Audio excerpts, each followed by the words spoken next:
Me llamo Carlos Hernández. No soy de los que se asustan fácilmente, pero aquella noche algo me decía que debía haber seguido conduciendo. Llevaba horas en la carretera, viajando desde Ciudad Madero, Tamaulipas, hasta Puebla para visitar a mi familia.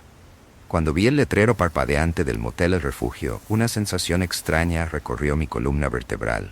Estaba exhausto, con los ojos pesados, y la idea de seguir manejando por la solitaria carretera de la oscuridad, un tramo remoto y casi olvidado en la frontera entre Veracruz y Puebla, no parecía segura. El lugar estaba sumido en una densa niebla, como si la noche lo hubiera abrazado por completo. El letrero de neón brillaba en tonos de rojo y azul, pero las luces fallaban, dando a la palabra refugio un tono irónico. ¿Refugio de qué exactamente? ¿Del cansancio? ¿O de algo mucho más oscuro? Estacioné mi coche frente a la recepción, donde una única lámpara colgaba de la puerta, balanceándose con el viento y proyectando sombras que parecían moverse con voluntad propia.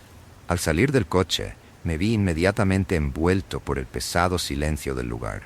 No había otros vehículos, ningún sonido de vida, solo el ruido distante del viento pasando por los árboles retorcidos alrededor. Entré en la recepción. El aire era espeso y mohoso, como si las paredes hubieran absorbido décadas de historias que nadie debería conocer. La campanita en el mostrador parecía no haber sido tocada nunca, cubierta por una fina capa de polvo, pero la toqué de todos modos. En pocos segundos, como si estuviera esperándome, apareció. El hombre frente a mí era de mediana edad, con el cabello canoso bien peinado y un traje que, aunque limpio, parecía pertenecer a otra época. Sonrió, pero la sonrisa no llegó a sus ojos. «Buenas noches, señor», dijo con una voz suave, casi hipnótica. «Bienvenido al refugio. Está aquí para descansar, ¿verdad? Ha sido una noche larga para usted». Había algo en su presencia que me incomodaba profundamente, pero estaba demasiado cansado para pensar con claridad. Parecía estar estudiándome, como si supiera más sobre mí de lo que yo mismo sabía. Acepté la llave que me entregó, junto con una bebida que insistió en ofrecerme, y seguí por el pasillo hasta mi habitación. Detrás de mí sentí sus ojos siguiéndome, incluso cuando él ya no estaba a la vista. Algo en ese lugar estaba mal, muy mal, pero solo quería descansar. Solo necesitaba unas horas de sueño, o al menos eso pensaba. Mientras caminaba por el estrecho pasillo, el sonido de mis pasos parecía resonar de una manera extraña, como si el motel estuviera devolviéndome un sonido ligeramente distorsionado. Cada puerta por la que pasaba estaba cerrada, y una incómoda sensación de vacío se apoderó de mí. No había señales de otros huéspedes, ningún ruido de televisión o conversaciones apagadas, solo el silencio opresivo. La habitación que el dueño me había asignado estaba al final del pasillo, la última puerta a la derecha. El número en la placa de metal estaba desgastado. Apenas se podía leer, pero el viejo dijo que era la mejor habitación que tenía. Cuando entré, lo primero que noté fue el olor. No era humedad, como esperaba, sino a algo diferente. Una mezcla de flores marchitas y madera antigua, como si el tiempo estuviera atrapado dentro de ese espacio. Cerré la puerta detrás de mí y me dejé caer en la cama, que crujió bajo el peso del cansancio acumulado. Por un momento pensé en tomar una siesta, pero algo me impedía relajarme. Me senté al borde de la cama, tratando de identificar qué estaba mal. Fue entonces cuando noté las fotos en las paredes. Eran fotos antiguas, todas en blanco y negro, enmarcadas de manera simple, pero con un toque casi reverente. Las imágenes mostraban al dueño del motel en diferentes poses, en distintas épocas, pero siempre con la misma mirada distante, esa sonrisa que había visto antes. Una sonrisa que parecía esconder más de lo que revelaba. Hubo una foto en particular que llamó mi atención. Él estaba parado frente al motel, la fachada prácticamente igual, pero la fecha en el borde de la foto decía 1956. Tuve que mirar 2 veces. No parecía haber envejecido ni un día desde entonces. Una sensación de incomodidad comenzó a crecer dentro de mí. ¿Quién era ese hombre? ¿Cómo podía parecer tan joven en fotos que claramente tenían más de medio siglo? Decidí que necesitaba respuestas. Volví al pasillo, mi mente tratando de racionalizar lo que había visto. Tal vez era su hijo o un pariente muy parecido. Intenté convencerme de eso mientras bajaba las escaleras en dirección a la recepción. Cuando llegué al vestíbulo, lo encontré allí, de pie detrás del mostrador, como si me estuviera esperando. La sala estaba iluminada solo por una lámpara solitaria que colgaba del techo, proyectando sombras que bailaban en las paredes. «Señor Hernández, ¿hay algo mal con su habitación?», preguntó. Su voz aún suave, pero ahora con un tono que no podía identificar. «No, es solo que... las fotos en la habitación. No pude evitar notar que usted parece el mismo en ellas, pero esas fotos son antiguas, ¿no es así?». Sonrió de nuevo, esa misma sonrisa que no llegaba a los ojos. «Ah, las fotos. Sí, son una parte importante de la historia de este lugar. El refugio ha sido transmitido de generación en generación, y la semejanza entre nosotros es una curiosidad familiar, diría yo». Pero había algo en su respuesta que no me convenció. Su voz tenía una suavidad, una facilidad, como si estuviera contando una media verdad que no quería ser desvelada.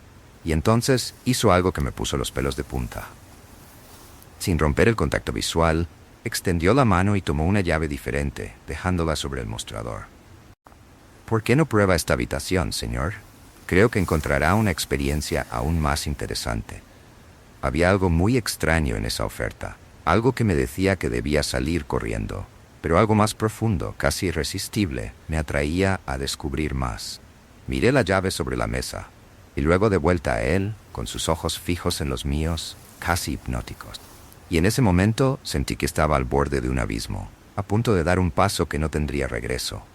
La llave en mi mano parecía más pesada de lo que debería, como si cargara el peso de secretos que aún no estaba listo para descubrir. Pero, contra todo instinto de autopreservación, caminé de vuelta por el oscuro pasillo, ahora aún más consciente del silencio opresivo que me rodeaba. Cada paso resonaba como si el motel estuviera susurrando, incitándome a seguir adelante. Llegué a la puerta de la habitación que él me había indicado.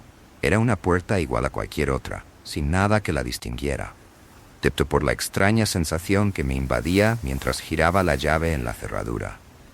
El clic resonó de manera sorda, como si estuviera abriendo algo más que una simple puerta. Cuando entré, me encontré con un ambiente que parecía haber salido directamente de otra época.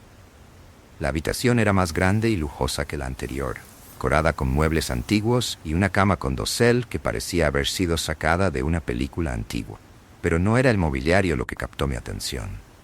No, fue el espejo en la pared opuesta a la cama. Un espejo grande e imponente, enmarcado en madera tallada con motivos que no reconocía, pero que me causaban una incomodidad inmediata.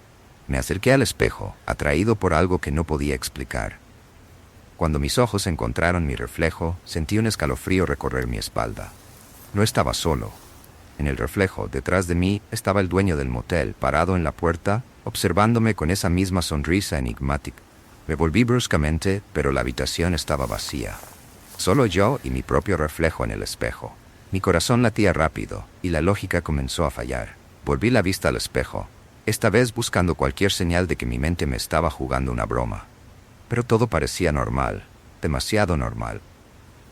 Tratando de sacudirme la creciente paranoia, caminé hacia la ventana. Las cortinas pesadas y polvorientas se deslizaron con dificultad, revelando la noche afuera.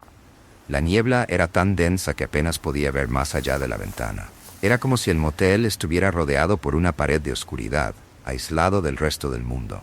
Fue entonces cuando escuché un sonido bajo, casi imperceptible como un susurro. Venía de algún lugar en la habitación, pero parecía estar en todas partes al mismo tiempo. Mi mirada volvió al espejo, y mi reflejo me miraba con ojos que no eran los míos. En el espejo no solo estaba observando, sino siendo observado.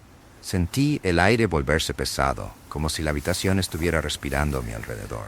El susurro continuó, más claro ahora, formando palabras que no quería escuchar. «Carlos Hernández». Mi piel se erizó, y por un breve momento pensé en correr, pero mis piernas no respondieron. Había algo en el espejo que me mantenía atrapado, algo que quería acercarme, meterme dentro de él. Con un último esfuerzo de voluntad, di un paso atrás, rompiendo el contacto visual con el reflejo que ya no me pertenecía. El susurro cesó instantáneamente, dejando la habitación en un silencio que parecía más amenazador que cualquier sonido. Sabía que debía salir de esa habitación, de ese motel. Pero mientras me volvía hacia la puerta, algo en ella había cambiado. Ya no era la misma puerta por la que había entrado. Parecía más distante, como si la habitación se hubiera alargado, alejándome de la salida. El miedo comenzó a apoderarse de mí. un miedo primordial que no podía sacudirme. Y entonces, de reojo, vi el reflejo en el espejo moverse, aunque yo no me había movido. El dueño del motel estaba allí, en el espejo, detrás de mí, sonriendo con esa sonrisa que no era humana, sino algo mucho, mucho peor. Mi corazón disparó y el instinto de supervivencia gritó para que saliera corriendo. Pero mis pies estaban pegados al suelo como si algo invisible me estuviera sujetando. El reflejo del dueño en el espejo no se movía, pero sus ojos seguían cada uno de mis movimientos, como si estuviera esperando el momento adecuado para actuar. Necesitaba salir de allí. Con un esfuerzo que parecía drenar mis últimas fuerzas, logré dar un paso hacia la puerta, pero la habitación parecía distorsionada, como si el espacio se estuviera estirando manteniéndome prisionero. A cada paso que daba, la puerta se alejaba más y el susurro regresaba más fuerte y más claro. Carlos Hernández, ya eres parte de nosotros.